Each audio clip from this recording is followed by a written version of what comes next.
tal amigos? Buenas tardes, bienvenidos a 24 horas. El fin de semana habrá libre movilidad en el país para que los ciudadanos puedan llegar hasta sus centros de votación y cumplir con la jornada electoral del domingo. Hola María Gracia, ¿cómo estás? Buenas tardes. ¿Qué tal? Hola Liz, amigos, muy buenas tardes. Ya mismo les damos a conocer también con nuestros reporteros en vivo cómo está la situación del COVID en Guayaquil, la vacunación en el país y las últimas decisiones del COE en Quito. Mientras tanto, empezamos la emisión de hoy con opción 2021.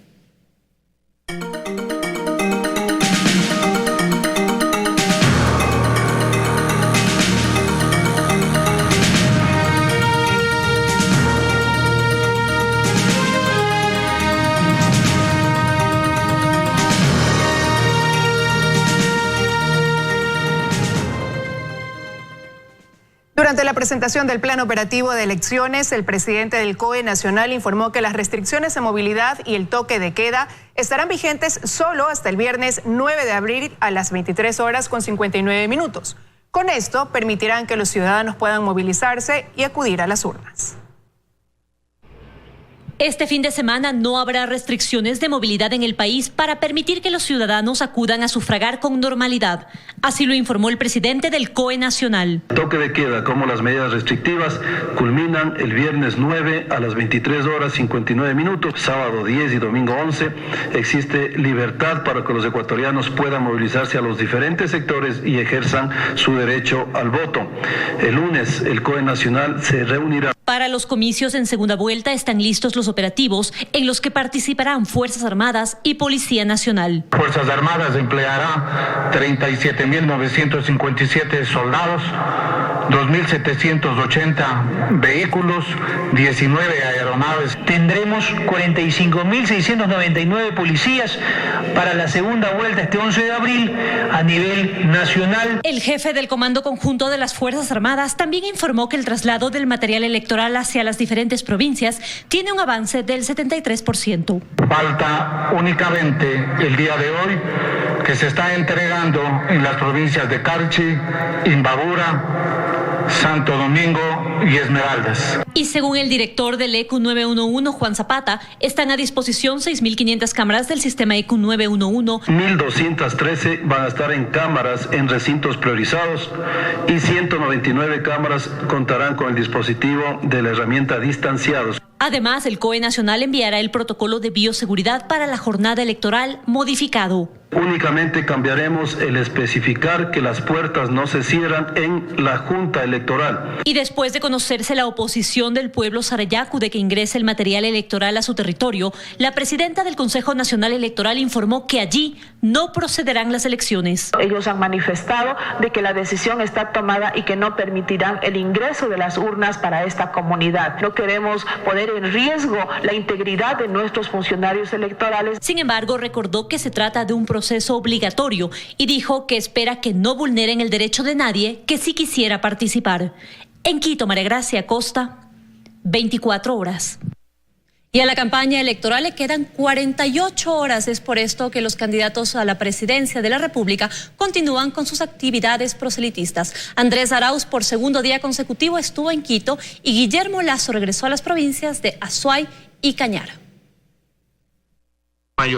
El primer punto en su agenda, una entrevista en los desayunos de 24 horas. Cita que atendió de forma virtual desde Loja, donde cumplió actividades el pasado lunes, en el inicio de esta última semana de campaña. El presidenciable de la Alianza Creo PSC, Guillermo Lasso, dice que en esta segunda etapa de la campaña se ha dedicado a hablar menos y escuchar más, sobre todo a sectores que no quiere dejar fuera de su plan de trabajo.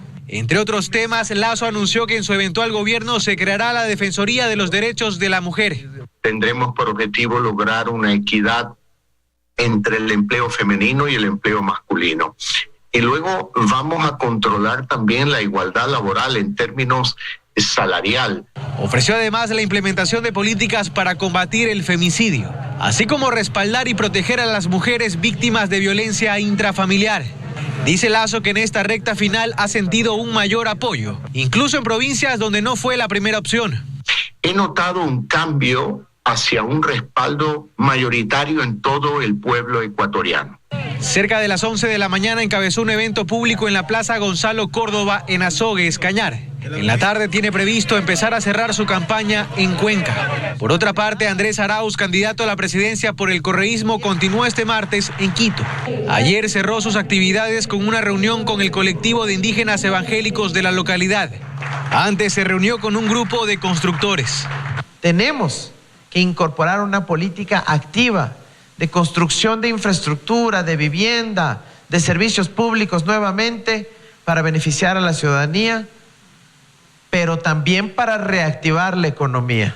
Este miércoles no ha tenido agenda pública por la mañana. Sin embargo, se espera que a las 3 de la tarde encabece un evento de adhesión a su candidatura de algunas centrales sindicales. Terminará esta jornada con una caminata al sur de Quito con agrupaciones de mujeres. Así ambos candidatos continúan desarrollando sus actividades. El tiempo no sobra. El próximo jueves 8 de abril es el último día de campaña. En Guayaquil, Carlos Acoto, 24 horas. El movimiento Pachacutic separa de sus filas a Jaime Vargas y Birna Cedeño por apoyar a los candidatos a la presidencia durante la segunda vuelta electoral e ir en contra de una decisión colectiva. Denunciaron que Vargas se vendió por un ministerio. Como la segunda ola de división más fuerte por la que atraviesa el movimiento, definieron las autoridades de Pachacutic a los últimos eventos y decisiones de sus militantes. Con el ánimo de impedir que quien no los representa atente a su unidad, este martes anunciaron en rueda de prensa separar al presidente de la Confederación de Nacionalidades Indígenas del Ecuador, Jaime Vargas, por apoyar abiertamente al candidato por el correísmo, Andrés Arauz. De la misma forma, será separada de las filas de Pachacutic la ex candidata a la vicepresidencia, Birna Cedeño, por su apoyo a Guillermo Lasso. Tiene derecho a defenderse en el proceso que se hará en la Comisión de Ética y Disciplina, pero a nivel político, él no representa a Pachacutic de hoy en adelante. Aseguraron que la misma suerte correrán quienes vayan en contra de la decisión colectiva de impulsar el voto nulo y denunciaron que tiempo atrás tuvieron la información de que los dirigentes indígenas Jaime Vargas y Leonidas Issa buscaban formar pactos con el correísmo. Rechazamos esa intromisión desde Bélgica y sus allegados con recursos económicos. Jaime Vargas se vende por un ministerio. Eso no es ser líder. Y lo que hizo este día sábado no nos sorprende en absoluto. Es más, nosotros pensamos que en la primera vuelta iba a explicitar su apoyo a Arauz. Si no tiene nada que ofrecer, le hace un flaco favor a Arauz, porque no sé cuántos votos le ayude, más bien le ayudará a perder votos. En este contexto, el coordinador de Pachacutic, Marlon Santi, anunció además que desautoriza a nivel nacional a los coordinadores provinciales, cantonales, parroquiales que se autodeclaren como voz de Pachacutic. Entre los expedientes disciplinarios también se abrió uno en contra de Leonidas Issa. En Quito, Daniela Valencia, 24 horas. El Registro Civil informó que ampliará los horarios de atención para la renovación de cédulas a propósito de la segunda vuelta electoral que se realizará este domingo. El servicio estará disponible del martes 6 al viernes 9 de abril, de 6 de la mañana a 16 horas, el sábado 10 de abril de 6 de la mañana a 8 de la noche y el domingo 11 de abril desde las 8 de la mañana a 1 de la tarde. La entidad precisó que esto se dará como apoyo a los ciudadanos que no dispongan de su documento de identidad, ya sea por pérdida, robo o deterioro evidente. La atención será exclusivamente para el área de cedulación. Los ciudadanos pueden acceder a la renovación de la cédula sin turno previo. Mañana arribará el cargamento más grande de vacunas que el Ecuador ha recibido desde enero. Estas provienen de la farmacéutica china Sinovac, así lo confirmó el presidente Lenín Moreno. Belén Merizal está en Exteriores y nos cuenta detalles. Hola Belén, buenas tardes. Coméntanos cuántas dosis se espera que lleguen al país. Muy buenas tardes, Liz, amigos televidentes. Según lo confirmó el presidente de la República, Lenín Moreno, durante el diálogo radial que realiza todas las semanas, en esta ocasión fue desde Nono, son 300,000 dosis de la vacuna china de la farmacéutica Sinovac las que llegarán mañana al país. Y ya como tú lo señalabas, Liz, se trata del cargamento más grande que ha recibido el Ecuador desde enero. Pero eso no es todo, pues también indicó que el sábado arribarán 700,000 más. Es decir, que el país tendría ya 1.500.000 dosis. Sin embargo, el mandatario dijo que si esto es positivo, hace un llamado también a la ciudadanía, pues sostiene que los adultos mayores, sobre todo, están recibiendo la llamada para recibir la vacuna, pero no acuden a la cita. Escuchemos lo que dijo. Por favor, cuando se les llame, se les haga la llamada para que asistan a vacunarse, por favor, no dejen de asistir. Penosamente debo manifestar que el 40% de las personas que son llamadas no asisten a la vacunación, con lo cual realmente privan a mucha gente de proveerse de la vacuna. Así es que a ser un poquito más responsables, no solamente en guardar las medidas de distanciamiento, de la mascarilla y del lavado de manos, sino además cumplir con las citas, el momento en que se hagan las llamadas.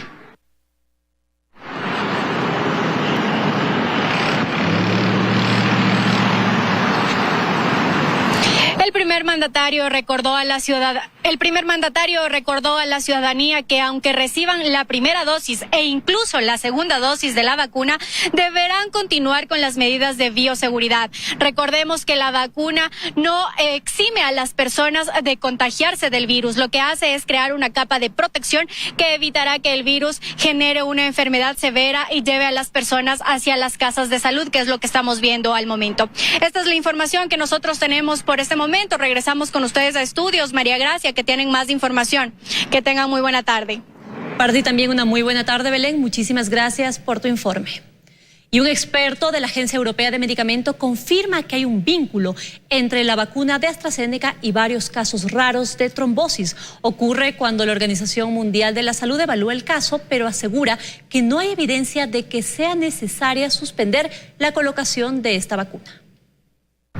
Mientras varios países europeos se apresuran en las campañas de vacunación contra el COVID-19, AstraZeneca vuelve a ser el centro del debate, pues un responsable de la Agencia Europea del Medicamento, EMA por sus siglas en inglés, confirmó que hay un vínculo claro entre la vacuna de esta farmacéutica y los casos de trombosis. Marco Cavalleri, al frente de la estrategia de vacunas de la EMA, en una entrevista en un diario italiano, aseguró que en las próximas horas la agencia dirá que la conexión está ahí, pero aún es necesario entender cómo sucede y qué causa esa reacción. Explicó que entre los vacunados con AstraZeneca hay un número de casos de trombosis cerebral con deficiencia de plaquetas entre los jóvenes más alto de lo esperado. Y también señala que las mujeres jóvenes son las protagonistas de casos de trombosis, por lo que dice será necesario establecer la relación riesgo-beneficio de la vacuna de AstraZeneca para todas las edades. Por su parte, un alto funcionario de la Organización Mundial de la Salud dice que los expertos de este organismo están evaluando el caso. Seguimos viendo una serie de eventos raros que vinculan la vacuna de AstraZeneca con casos de trombosis. Los comités de expertos tomarán decisiones en las próximas horas y en los próximos días sobre cuál será el estado normativo de la vacuna, pero por el momento no hay evidencia de que sea necesario suspender la vacunación respecto al riesgo-beneficio de esta fórmula. Desde hace varias semanas han surgido sospechas sobre posibles efectos secundarios graves, aunque raros, entre las personas vacunadas con AstraZeneca. Se trataría de casos de trombosis atípica, algunos de ellos han causado la muerte. No obstante, los expertos de la EMA sostienen que entre las personas mayores el beneficio de la vacuna es más grande que el riesgo ante la necesidad de inmunizarse frente al COVID-19. Angie Torres, 24 horas. Estamos de regreso con más información. Los hospitales siguen aumentando esfuerzos en Guayaquil para atender la creciente demanda de atención a pacientes con COVID-19. Joana Ramos está en el hospital de campaña, instalado en los exteriores del Teodoro Maldonado, y con ella pues hacemos contacto a esta hora. Hola Joana, cuéntanos cuál es la situación en ese punto a esta hora. ¿Qué tal, compañeras? Muy buenas tardes. En las próximas horas estará completamente habilitado el Hospital Campaña, que se instaló aquí en el Hospital Teodoro Maldonado Carbo para atender la creciente demanda de pacientes con COVID-19. Son 40 camillas con oxígeno que se han dispuesto para atender la creciente demanda. Pero nosotros hicimos un reportaje en el que constatamos cómo está justamente la situación en los diferentes hospitales de Guayaquil. Veamos. Llevamos poco más de un año en pandemia y el trabajo dentro de las casas de salud, lejos de disminuir, aumenta. En la última semana, 1,000 personas se contagiaron por COVID-19 en Guayaquil. Ese es el registro oficial, pero hay quienes también tienen COVID y no están dentro de esta lista. Una de las razones, no se realizan la prueba a tiempo y solo cuando su estado de salud se complica van en busca de atención médica. Y esto se observa en los hospitales, áreas que debieron ser adecuadas pero que ya están llenas y ambulancias que deben hacer fila a hasta que exista un espacio para ingresar. En los hospitales del IES Teodoro Maldonado Carbo y Los Ceibos no hay camas de cuidados intensivos. Las 83 que tienen están ocupadas, no así para hospitalización. Entre ambas casas de salud aún hay 96 camas. En el Teodoro Maldonado Carbo al día llegan 30 pacientes con síntomas de COVID. Estamos totalmente llenos, la capacidad instalada en nuestra institución. Y todos los días, entre 8 y 10 pacientes necesitan de una cama de cuidados intensivos. Los pacientes acuden a la institución ya cuando tienen tomado aproximadamente el 80-90% del pulmón. Al Hospital Bicentenario llegan 200 personas al día en busca de atención y las 46 camas de cuidados intermedios están llenas. Solo hoy hay 20 personas que esperan ser trasladadas a una cama UCI. Estamos a la espera de confirmación de cupo. Esa es la espera, ¿no? Porque todo está ocupado, es desgastante y a veces hasta frustrante. Va a sonar un poquito cruel y un poquito duro. Tenemos que seleccionar a qué tipo de pacientes los podemos atender. Las autoridades han confirmado que la ciudad vive una situación alarmante ante el incremento sostenido de contagios. Más de un centenar de nuevos casos solo en las últimas 48 horas. Pero no solo hay más personas contagiadas en menor tiempo, hay también más fallecidos, 500 solo en marzo. Hay que agregar algo. El Hospital Teodoro Maldonado Carbo decidió que la consulta externa regrese a la modalidad virtual, así también como las cirugías que van a ser programadas. Esto para cuidar la seguridad de los pacientes de esta casa de salud. Con esta información regreso a estudios. Muy buenas tardes. Muy buenas tardes, Joana. Muchísimas gracias por la información. Y en Quito, los miembros del COE Metropolitano sesionaron esta mañana para analizar la situación de la ciudad por la pandemia y para estudiar si se modifican las restricciones y medidas en la capital. Vamos a esta hora con Helen Quiñones hasta la avenida Patria y 6 de diciembre en el centro norte de la urbe para conocer más información. Hola Helen, ¿cómo estás? Cuéntanos por favor, ¿hay cambios? ¿Qué tal? Buenas tardes para ti también. Pues te cuento que no hubo cambios ni tampoco modificaciones en las medidas que ya están vigentes en la ciudad capital. Es decir, que continúa la restricción vehicular por el número de placa, también la prohibición de venta y consumo de licor en el espacio público y también continúan prohibidas las organizaciones de fiestas y también eventos sociales. Esta decisión la tomaron las autoridades luego de reunirse esta mañana en el COE Metropolitano. Estuvo también el alcalde Jorge Yunda y los representantes de diferentes dependencias municipales. Allí hicieron una exposición referente a lo que sucede en la capital, referente a los más de 108.000 casos de contagios de coronavirus que tiene Quito, y también se informó que actualmente hay más de 80 personas que están en lista de espera para cuidados intensivos en los hospitales. Se conoció también que los hospitales trabajan al límite de su capacidad, que están colapsados, que la situación es bastante crítica en la ciudad capital con respecto al coronavirus. Por ello, las autoridades convocaron a los ciudadanos para que realicen un confinamiento voluntario y de esta manera ayudar para que la curva no continúe en ascenso. ¿Qué quiere decir? Que quienes no necesitan salir, que al menos en los siguientes 15 días vean la posibilidad de aislarse, y quienes estrictamente tengan que salir lo hagan con todas las medidas de bioseguridad.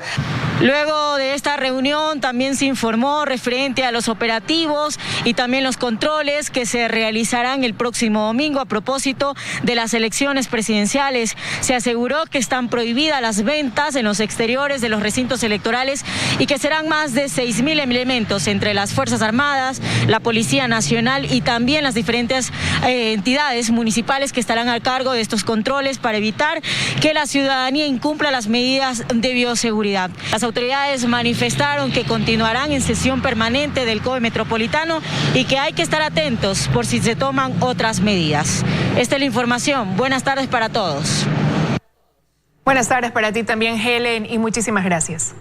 Las autoridades investigan la venta de oxígeno industrial como médico en Guayaquil. Además, intentan descubrir cómo el medicamento Actemra está en el mercado negro si las farmacias aseguran estar desabastecidas. El único distribuidor autorizado aclara que ha entregado el producto con regularidad. Esta ampolla, vista por muchos como una alternativa de vida para quienes padecen COVID, lleva varias semanas sin estar disponible en puntos de venta autorizados, pero hay quienes sí la tienen y no en pocas dosis. No te preocupes, la cantidad sí tengo. Sí, hoy por cantidades de 20 a 25. En el país existe solo un importador autorizado de la ampolla. Roche Ecuador es el titular del registro sanitario de la Actenra. A través de Quifatex distribuyen las dosis a 15 hospitales públicos de nivel 2 y 3, a Solcas y al menos 20 puntos privados entre hospitales, clínicas y farmacias, de acuerdo a los... Retomamos la información. A las autoridades les preocupa la venta de medicamentos en el mercado negro y también de oxígeno industrial como médico en Guayaquil. Esta ampolla, vista por muchos como una alternativa de vida para quienes padecen COVID, lleva varias semanas sin estar disponible en puntos de venta autorizados, pero hay quienes sí la tienen y no en pocas dosis. No te preocupes, la cantidad sí tengo. Sí, hoy por cantidades de 20 a 25. En el país existe solo un importador autorizado de la ampolla. Roche Ecuador es el titular del registro sanitario de la Actenra. A través de Quifatex distribuyen las dosis a 15 hospitales públicos de nivel 2 y 3, a Solcas y al menos 20 puntos privados entre hospitales, clínicas y farmacias, de acuerdo a los pedidos que estos realicen. Mientras que en hospitales públicos su entrega es gratuita. Para adquirirlas en farmacias se necesita de una receta. Muchos en Guayaquil tienen testimonios al respecto al haber acompañado a sus familiares en la lucha contra el COVID. No nos aceptaron la receta porque les faltaba el sello del doctor. O sea, así era el rigor que te exigía comprar esta Actenra, ¿no? En uno de los hospitales del IES aseguran que sí cuentan con la ampolla. Nosotros contamos con la dotación completa. El control interno lo estamos poniendo muy fuerte. Y desde Roche sostienen que la distribución semanal de la Actenra no ha parado, por lo que no se comprende cómo en los puntos de venta dicen que desde hace 3 semanas no hay la ampolla. ¿Por qué los informales que venden un producto que cuesta $350 en 1,200 sí la tienen? Si solo se compra con receta. El Rendicivir también es comercializado sobre los $1,000. Lo que pocos saben es que su entrega es gratuita en hospitales del Ministerio de Salud Pública solo con presentar una receta. Yo permito como autoridad que se venden $1,200 sabiendo que esto es gratis y que cualquiera puede tener acceso gratuito a estas medicinas. Las autoridades aseguran que están investigando y también investigan la venta con sobreprecio de tanques de oxígeno. En Guayas se estaría vendiendo oxígeno industrial como médico, que se utilizan para diferentes cosas como soldaduras y no así tienen el fin médico como lo ocurre con el oxígeno medicinal. Y mientras quienes deben controlar dicen que investigan un suceso que ocurrió hace un año atrás y que hoy se repite, la angustia se apodera de quienes viendo la muerte rondar a sus familiares deciden dejarse engañar. Pues un año después las autoridades continúan sin brindarles otra alternativa. Dayana Monroy, 24 horas. En Esmeraldas se realizan los operativos de control de toque de queda, donde las autoridades han constatado la falta de colaboración de la ciudadanía. Hasta el momento se han dispersado más de 200 fiestas clandestinas. Carlos Chamorro informa. En Esmeraldas, más de 700 libadores han sido retirados de los espacios públicos. Esto en los operativos de control de toque de queda realizados por el estado de excepción focalizado que rigen las 8 provincias, incluida la provincia verde. Una de las principales herramientas han sido las cámaras de videovigilancia del ECU 911, por intermedio de las cuales se ha logrado ubicar los sitios donde se realizan aglomeraciones. Durante este feriado tuvimos más de 1.400 emergencias que fueron coordinadas, teniendo cerca del 78% de estas emergencias referentes a seguridad ciudadana, así como también con el Ministerio de Salud Pública, que tuvimos cerca del 16% de las emergencias coordinadas. Los operativos se realizan de forma coordinada entre la Policía Nacional, Fuerzas Armadas, Agencia Nacional de Tránsito, Cuerpo de Bomberos, agentes de control municipal y agentes de tránsito, dando como resultado hasta el momento la detención de 7 personas por diferentes delitos o contravenciones, la notificación a 48 personas, 32 vehículos retenidos, 24 citaciones, 11 locales clausurados y 239 fiestas clandestinas dispersadas. Las autoridades de salud señalan que al momento se encuentran trabajando al máximo de su capacidad. Economistas son recibidos en la Comisión de Régimen Económico de la Asamblea Nacional, donde continúa el tratamiento del proyecto de ley de la protección de la dolarización. Ellos coinciden en que retomar los 4 sistemas de balance del Banco Central dará confianza y seguridad en el manejo de recursos. La dolarización debe mantenerse y protegerse, es lo que señalan estos analistas, que sostienen además que un mal manejo del Banco Central podría ser un riesgo para la desdolarización. El desequilibrio fiscal y que se le quiera meter la mano al Banco Central eventualmente. Ese es el verdadero riesgo que tiene la dolarización. Por eso creen que se debe retomar los 4 sistemas del balance del Banco Central, que se crearon una vez que el país se dolarizó en el año 2000, pero que en 2014 fueron derogados. Y se abren las compuertas para que el Banco Central pueda prestarle al gobierno. Y lo que ocurre es que el Banco Central le presta al gobierno. ¿Para qué? Para financiar un mayor gasto público. Y ahí lo que tenemos es un deterioro violento del respaldo que tiene el Banco Central hacia lo que el Banco Central nos debe a los ecuatorianos. Y según la última cifra, en este 2021, este desbalance se sitúa en más de 6.000 millones de dólares. Regresar a estos balances, según este economista, daría seguridad de que tenemos un sistema monetario lo suficientemente respaldado como para que tengamos tranquilidad y no haya el peligro de que algo malo pueda ocurrir. Pero además consideran que los recursos del Banco Central no deben usarse para el financiamiento fiscal.